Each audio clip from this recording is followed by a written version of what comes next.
जी, तो अभी हम लंच के लिए यहाँ रुके हैं ऑटो ग्रिल पे।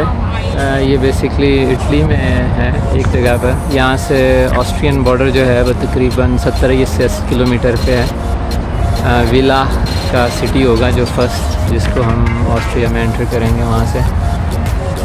बहुत पिक्चरस जगह है ये। दोनों तरफ से जो है वो माउंटेंस में घिरी हुई है और ये पार्किंग प्लेस है यहाँ पे। तो पास में ही जो है वो एक दरिया भी बहता है। अभी खैर काफ़ी खुश्क था लेकिन थोड़ा बहुत खैर उसमें था पानी।